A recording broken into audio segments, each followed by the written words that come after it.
Part of the show, you know what to do, the hashtag PM Live. If you want to send the hate, you send the emails directly to me. I'll block them, but feel free. pmurray@skynews.com.au and jump onto our Facebook page as well. Let's have a chat to three people who are absolutely instrumental in this ban being removed, a moment that is well and truly worth savouring. Brenton Scott represents the greyhound industry. We had a chat to him on Thursday. Brenton, congratulations. How are you feeling, mate? Very well. A day of great relief for greyhound racing participants in this state. Obviously, 3 months of uncertainty. A lot of tribulations have passed through during that period. But it's great to now have a future that is assured and underpinned by guarantees that we can deliver to be an ethical and sustainable sport going forward. There's been some phenomenal reporting through all of this. The work of Ray Hadley and Alan Jones I'll talk about a little bit later, but Andrew Clennell in the Daily Telegraph has been across the story all the way through, as well as fighting for what's right in all of this. Congratulations, mate. Thanks, Paul. A little clap from the good people of Greyhounds. Applause. How about that? The big and Katrina Hodgkinson, who is a Nationals MP, you're the one. While all the colleagues were talking, while plenty of them were background briefing, you're the one that actually crossed the floor. You did it for the community. You paid a price with parliamentary secretary job and all the rest of it. But congratulations to you for having more spine than most, and today was a very good day. It's just such a relief to have the right result, Paul. It is a really great day. So what's the communication been like through your office today?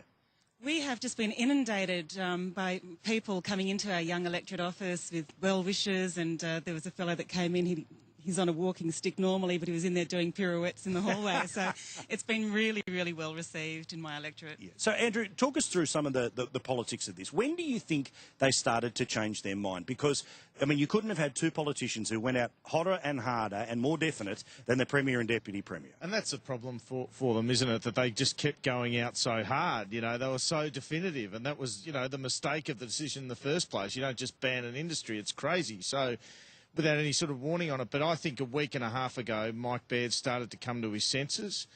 I mean, shortly after that, we revealed that John Kennery, who they'd put in charge of seeing through the transition from the ban, had actually resigned in secret, and that he was telling government, I don't think this ban should take place, and he'd obviously had the feedback from people who wanted to reform and wanted to improve things in the industry. So I think that was a pivotal moment in it. I think 2 or 3 weeks ago, Troy Grant decided it was time to change, and obviously, you know, back a horse or a dog called self-interest is the old Keating Jack Lang phrase, and I think that would have played a part in this, no small part, because, you know, not only MPs but ministers were piling pressure on him, and his job was under threat. You know, they thought he'd done the wrong thing, not represented rural communities, and he was at serious risk of being rolled. So I think that Mike Baird decided he had to save the coalition, he had to save his government. It would have disintegrated if the Nats ended up voting with Labor under a new leader. And I think generally he probably realised, look, maybe we were too hasty.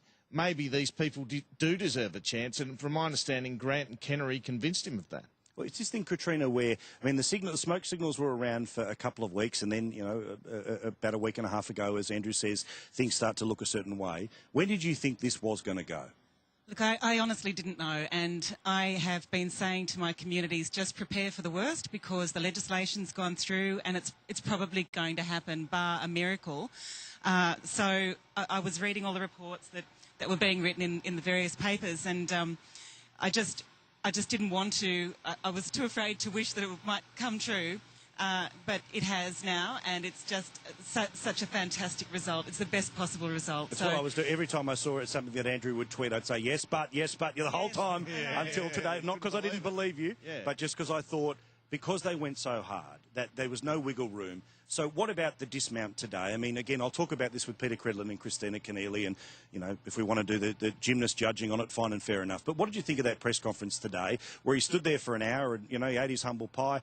But it was extraordinary how some people who, if we were talking about lockout laws or council amalgamations, would think that they were amazing. But because we're talking about the dogs, oh, you've got no spine. Yeah. I mean, look, the whole problem with the policy is it looked like war on the working class.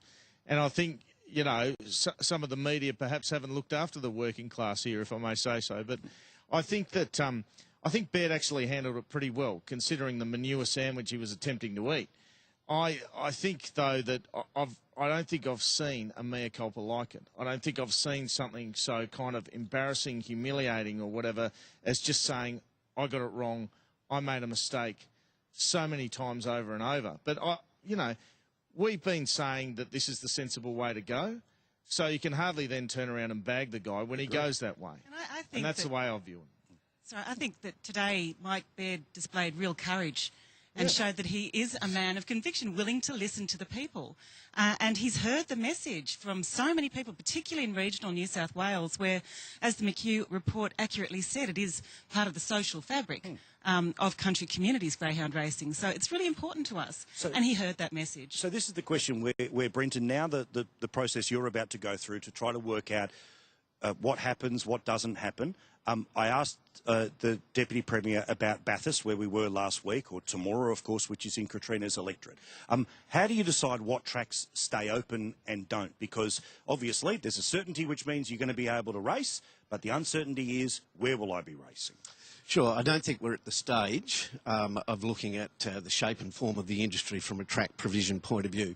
The problems are more fundamental than that. It starts with a focus on animal welfare. So the guarantees that the Alliance has put to the government that we will have controlled breeding in the future, we will have alignment between our breeding levels and our race programming needs, and there'll also be consideration for our capacity to rehome. So those three units need to operate in tandem.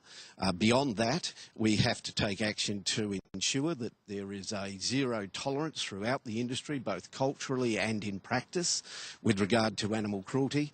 And we have to look at how we make our provision of racing at the racetracks as safe as possible for the animals. So there's a big chunk of responsibilities tied up in that. The second tier of where we're at is to look at our governance structure, the appropriateness of what's in place at the current time, how we get the best regulation, how we get the best supervision and compliance principles running through the industry, and then we need to look at the commercial model. Now, when we start to look at the commercial model, yes, the amount of provision of racing, the need for that, how that locks into our breeding levels and so forth is part of it. But first and foremost, we must get our commercial model right. That's about advocating, and we will advocate strongly for a proper and fully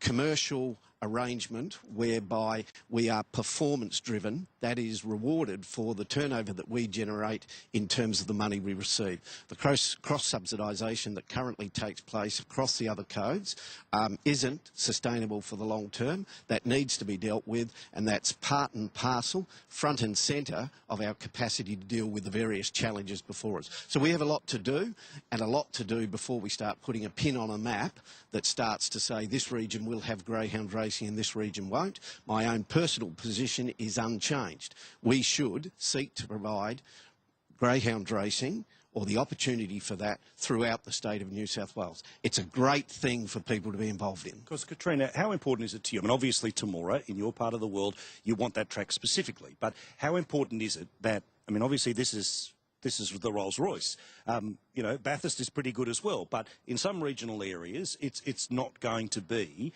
The facilities there were as good. They're not going to be as great as some of the other ones around the state. How important is it that you set an expectations game here too? That yes, you got to win today, but not everyone is going to have a track.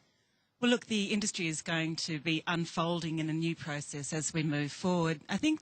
Look, and I've got to take issue with you about Temora track. It's pretty good, you know. All right, I'm sorry. The other day. I love Temora. It's actually a really gorgeous track. And it's circular. So everyone, relax. All right. Young's pretty nice. My sister-in-law will blow up at me if I ever go at Temora. So I've got the three tracks, Temora, Young and Cowra, and look, they're all important. But everything's Rolls-Royce. But the important thing today is that the ban is not going to go ahead. Right. And the industry is going to work its way through. It's made a lot of promises about how it's going to respond to, you know, animal cruelty and clean up the act and move forward in a modern, progressive way. And that's great. So the ban is off and we're moving forward. So, Andrew, I mean, you've seen plenty of battles throughout state politics and lots of stuff gets said. How does everyone move on from some of the things that have been said? Because this has been knocked down, drag out, and it's been pretty full on both sides here. It hasn't just been a government who's been copping it from the outside. They've been briefing and belting away as well. How do we press reset? Well, there's no choice, is there, for both sides? And, you know, they're sort of tied in that mutual interest of, you know, the government now has to be seen to allow greyhound racing to continue, even though they said it's up to industry today to show the way forward, you know, sort of put it on them. But, you know, it's going to look pretty bad if they can't come to an agreement under Maurice Yemma, the former Premier, who's in charge of the panel in terms of its future. But, yeah, there'll be a few challenges in the next few months. But, no, both sides have a mutual interest there in making sure the thing works. Because, Brenton, here's the thing. You know as well as I do that there is now going to be an army of people who are going to want to prove tomorrow that there are bad things happening in the industry. There'll be somebody who'll pop up with footage from somewhere, from nowhere that I can name right now, and they're going to use that as they're going to sort of drip feed this for the next little while. This is the battle in part that you're going to have to fight in the next little while. How do you get the message out to every single member that regardless of whether you're old school or new school, the way you used to do it is not happening anymore? I think a simple, clear message needs to go to participants that we are now in the age of self-regulation. It is their standards, their individual standards, by which this industry will live and die going forward. We can't have a policeman in every nook and cranny of this state. What we can have is decent people who have been pushed to the edge of the cliff of survival, recognise the opportunity that we have been given, respect it wholeheartedly, and comply with the ethical and sustainable needs that we have going forward. Can people anonymously dob in somebody who they know is doing the wrong thing? Not only can they, but they are encouraged to do that. Self-regulation is about setting a standard that participants in the industry adhere to as a first principle, and you need to be protective about that. And that is the future that we have. That's the future that I'm confident the vast majority of participants in this industry will wholeheartedly concur Because with. that's that thing, Katrina. Are there people who, in their quieter moments when they've sat in your office or spoken to you, they've admitted their own failings? And do you get a sense that, while, okay, the majority of the industry knows the way to play the game right, there may have been a section of it that needed this kick in the bum to do something. Have you seen that in some people's eyes, realising, okay, this is different now? Look, I think it's been a big wake-up call to a lot of people, the fact that the ban came in so quickly and it was just there all of a sudden. People are going, oh, my God, we really do need to make sure that if we get a reprieve on this, that it has to be squeaky. And that message has gone through very clearly. I haven't had anybody admit anything to me, and if they had, I would have reported it to the police, obviously. But, you know, just a lot of very passionate people in my area, in fact, right throughout regional New South Wales, about the dogs. And they'll be popping champagne corks tonight, I'm sure. Now, I've got to ask about your own career. You were a parliamentary secretary. You lost that position because you voted against the government, who now, of course, ultimately has come up to agree with you. Do you have any expectations of going back to where you were 6 months ago? Oh, look, I went into that vote with my eyes wide open, Paul, and fully expected that the result might be the result. But there wasn't anything else that I could do as far as I was concerned for my electorate. I was really hoping that it might be a conscience vote. That wasn't the case. So I just did what I felt was best. And at the end of the day, it's not about me. It's actually about the industry and the people involved with it. It's the thousands of jobs out there in regional New South Wales. It's the small businesses that are reliant on it.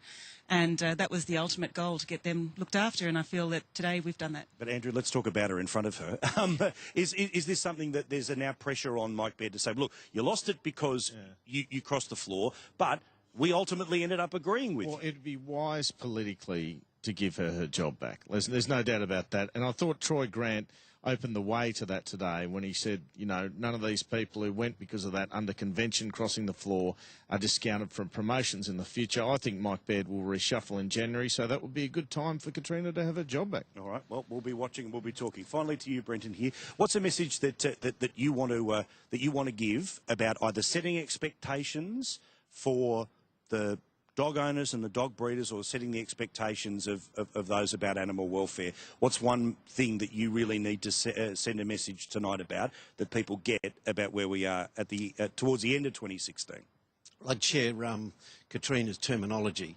This is a massive wake-up call. I think the rest takes care of itself. We need, as an industry, to go forward with the guarantees, the performance guarantees, to have world-class, world-leading animal welfare standards in place. Our decisions going forward need to have the greyhound and its welfare front and centre. That drives our decision-making process. The rest will take care of itself. We have great people, great animals and a great product to provide. side. We need to look after it, and that starts and finishes with animal welfare. Well, again, Brenton, congratulations for today. Also, congratulations for the way that you fought the fight and the way that you've been able to convince the government as well. Andrew, you kick ass every single day in the Daily Telegraph, and we love reading you. Thank you. And Katrina Hodgkinson, you are the best local MP that I have seen in a very long time. Thank you. Thank you. All right, back with more here from Wentworth Park in a second.